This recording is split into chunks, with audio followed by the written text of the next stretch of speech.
Saudara-saudari, Shalom Alaikum. Berubah pikiran itu adalah pengalaman manusia sehari-hari. Karena memang begitulah manusia, kadang bisa salah mengambil keputusan dan bertindak, lalu berubah pikiran. Kapan itu ada orang beli HP yang paling canggih sekali HP-nya, tetapi sayangnya orangnya kurang canggih. Jadi HP yang canggih tidak cocok dengan orang yang tidak canggih. Sudah mahal, HP-nya canggih, orangnya tidak canggih. Lalu orangnya berubah pikiran, dijual lagi, lalu membeli HP yang di bawahnya yang sesuai dengan kebutuhan. Orangnya berubah pikiran. Berubah pikiran artinya kemudian memperbaiki apa yang sebelumnya dipandang salah itu. Berubah pikiran, saudara-saudari, ini merupakan makna dasar dari kata bertobat yang hari ini kita dengar di dalam bacaan yang ketiga, yaitu bacaan Injil menurut Markus.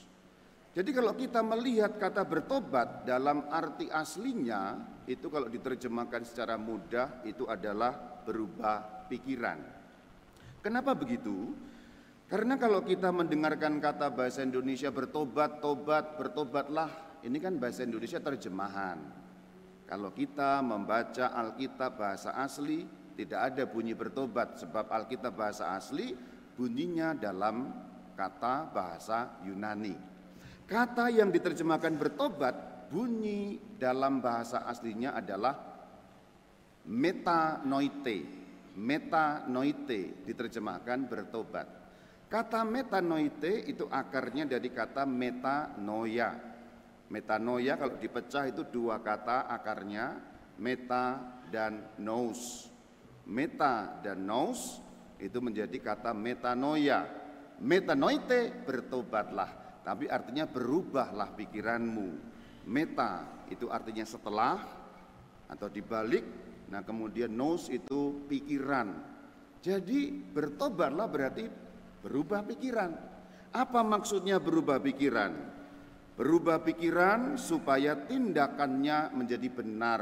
Berubah pikiran supaya perkataannya menjadi benar. Sebab manusia berpikir kemudian bertindak.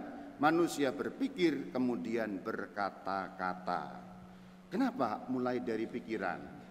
Nomor satu, karena kalau kita mengakui dosa itu, di dalam awal misa ada doa namanya konfiteor.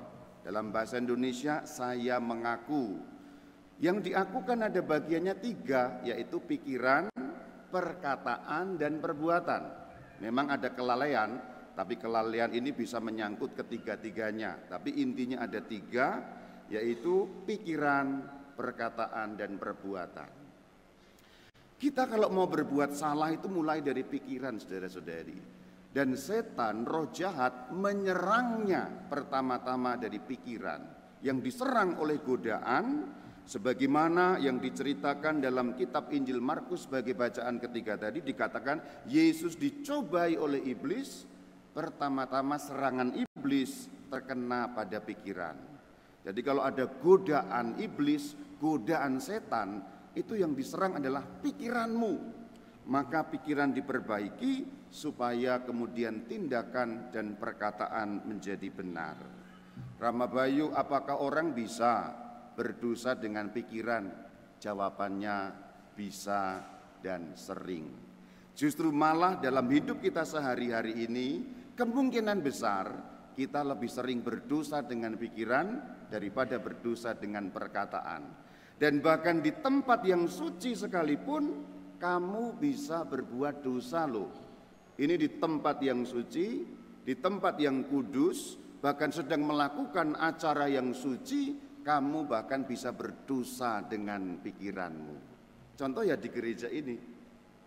Ya enggak di sinilah, kalau di sini mungkin enggak ya, di gereja lain gitu aja kita ngomongnya. Di gereja pokoknya gitu ya, di gereja. Di gereja itu kan tempat suci, tempat maha kudus, melakukan kegiatan yang suci, melakukan kegiatan yang kudus, tapi orang bisa berbuat dosa dengan pikirannya. Pamannya lagi berdoa, saya mengaku. Saya berdosa, berdosa, sungguh berdosa. Ini kan misa sudah mulai. Tiba-tiba ada yang datang telat. Ya memang kalau telat mengganggu sih. Cetak, cetak orang. Saya telah berdosa terus nengok gitu. Yang ditengok ternyata ibu-ibu rambutnya pirang. Dandanannya menor. Kemudian gelangnya bunyi cering. Kemudian sepatunya bunyi cetak. Kita lagi, saya berdosa. Ih kok kayak gitu. Ke gereja kok kayak gitu, menor banget, kayak penyanyi dangdut. Kira-kira begitu. Berarti orang yang mikir seperti itu, dia sedang berbuat dosa dengan pikiran. Bahkan dalam acara yang paling suci dalam hidupnya, ikut perayaan Ekaristi. Jadi kalau kata bertobat itu dimulai memang dari pikiran, saudara-saudari, supaya kita layak dan pantas nanti pada perayaan malam Paskah kita kembali mengucapkan janji baptisan kita dan kemudian diperciki dengan air. Pemercikan air itu melambangkan pembaptisan dan pembaptisan itu sudah dilambangkan dengan air bah yang diceritakan dalam bacaan pertama. Jadi semua bacaan hari ini nyambung. Bacaan pertama bicara mengenai Nuh, yaitu mengenai peristiwa air bah. Peristiwa air bah itu jangan dibaca sebagai cerita Tuhan marah, Tuhan murka, seperti tante-tante galak, Tuhan ngamuk sehingga dunia dihancurkan dengan air. Bukan begitu dul ceritanya. Ceritanya adalah yang diartikan di bacaan kedua yaitu surat Rasul Petrus yang pertama. Jadi air bah itu sebenarnya Tuhan sedang mencuci alam semesta, Tuhan sedang mencuci dunia. Tentu kata-kata ini harus kamu cerna secara puitik ya. Jadi air bah itu kan air itu membersihkan. Jadi dunia yang rusak, dunia yang kotor, dunia yang penuh dosa dicuci Tuhan dengan air sehingga dunia menjadi bersih kembali. Itu lambang untuk perjanjian baru, yaitu lambang untuk pembaptisan dengan air. Maka perjanjian lama dijelaskan di bacaan yang kedua, yaitu surat Rasul Petrus yang mengatakan kamu diselamatkan oleh pembaptisan, oleh air pembaptisan. Tuhan mencuci dosamu melalui air pembaptisan. Nah, supaya bisa bersih maka perlu bertobat. Bertobat metanoite. Metanoite berubah pikiran. Maka ini awal yang baik. Ini masa Prapaskah dan ini minggu pertama. Itulah kenapa tadi di bagian awal kita memanggil nama-nama semua orang kudus. Kenapa?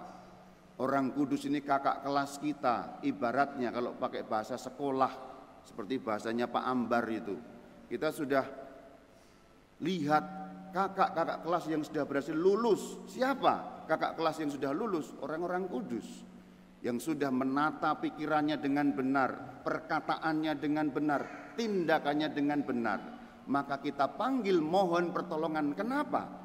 Karena kita mau menuju ke sana, karena kita masih berjuang dan masih kesulitan. Kalau para kudus berpikirnya benar, bertindaknya benar. Kalau kamu bertindaknya masih belum benar, sama Ramasiki juga belum benar, apalagi yang ngomong sama belum benar. Maka kita minta pertolongan para kudus supaya berpikir benar, berbicara benar, bertindak benar. Sebab tadi pikiran bisa berdosa. Apalagi juga nomor 2 perkataan. Sering banget kita itu berdosa dengan perkataan. Perkataan yang mestinya meneguhkan orang, menghibur orang, justru melukai hati orang dan membuat orang lain sedih atau susah karena mulut dan perkataan kita. Maka saudara-saudari, hari ini kita diingatkan kembali metanoite, berubah pikiran. Untuk menggambarkannya, aku mau cerita sebagai penutup bagian homili ini, yaitu perubahan pikiran yang kemudian mengalir menjadi perubahan omongan dan mengalir lagi menjadi perubahan tindakan yang kualami sendiri. Bertobat, metanoite, berubah pikiran, kira-kira seperti ini. Kalau kamu sekarang melihat Rama Bayu, sikapnya dalam misa, dalam liturgi, terutama dengan para misdinar itu, sekarang aku ini adalah sweet sekali ya. Kalau misdinar salah gitu, tak senyumin aja, ya kasih tahu gini gitu. Kamu boleh tanya kepada para misdinar ya. Kalau mereka salah di depan, saya kasih petunjuk dengan sabar, dengan santai. Sepulang misa nanti saya tenang aja, salah nggak apa-apa. Rama Bayu dulu lebih salah juga nggak apa-apa, nanti pasti benar. Sekarang begitu. Tetapi kalau kamu tahu saya 10 tahun lalu, 11 tahun lalu, 12 tahun lalu, saya manusia paling galak kalau merayakan misa, terutama untuk para misdinar dan asisten imam yang kadang-kadang bedegong. Tapi enggak di sini, di paroki lain. Kalau di sini baik-baik ya. Saya bahkan pernah memukul perut seorang asisten imam karena dia terlalu maju ke depan sehingga perutnya nempel ke altar. Saya tepuk begitu, plak. Kamu bukan imam, mundur sana. Kira-kira begitu maksudnya, galak. Misdinar kalau salah dipelototin. Kamu bisa bayangkan kan? Aku itu enggak melotot aja udah serem gitu loh. Apalagi melotot, tambah serem. Dicerewetin, nanti pulang misa, misdinar dimarah-marahin. Sampai terkenal kalau misa dengan Romo Bayu, misdinar itu tugasnya minggu. Hari Kemis sudah sakit kepala mereka. Mikir untuk misa hari Minggu ketemu dengan Romo Bayu jadwalnya. Hari Minggu misa, Kemis sudah sakit kepala. Saking takutnya, galaknya. Lalu aku lama-lama mikir, lah kalau seperti ini imam tidak menampilkan wajah Tuhan Yesus. Imam malah menampilkan wajah buto ijo. Imam malah menampilkan wajah monster atau bahkan Godzilla. Karena menakutkan. Lalu aku berpikir, anak-anak ini kan bocah-bocah masih kecil. Misdinar ini kan masih SD, masih SMP. Mereka belajar. Kenapa harus dimarahi? Kalau dimarahi karena kalau nanti mereka tidak lagi mau bertugas bagaimana? Kalau hanya nggak mau bertugas itu nggak terlalu masalah. Romo bisa mengerjakan sendiri. Tapi kalau imannya menjadi hilang karena takut sama Romo, berdosalah aku ini mak. Kira-kira begitu pikirku. Berubah pikiran. Lalu akhirnya aku berpikir itu nggak bisa lagi seperti ini. Maka mulut yang suka ngomel dan menceramahi dan marah-marah tidak ada lagi. Nah, kemudian dari pikiran yang berubah, mulutnya, perkataannya berubah, tindakannya berubah. Jadi ketika ada di Subang, kamu beruntung, anak-anak misdinar. Rama Bayu itu kan santai aja, kalau kamu salah bagus terus, salah ya tetap bagus. Kenapa? Karena namanya orang pasti pakai salah, nantinya akan menjadi benar. Ini contoh yang kecil. Kalau contoh yang gede pasti ada. Tapi kira-kira dengan contoh itu kamu menjadi paham, bertobat, artinya metanoite, artinya berubah pikiran. Itulah yang dimaksud dengan Minggu Prapaskah pertama. Semoga terjadi pada kita supaya layak dan pantas merayakan kebangkitan Tuhan. Shalom alaikum.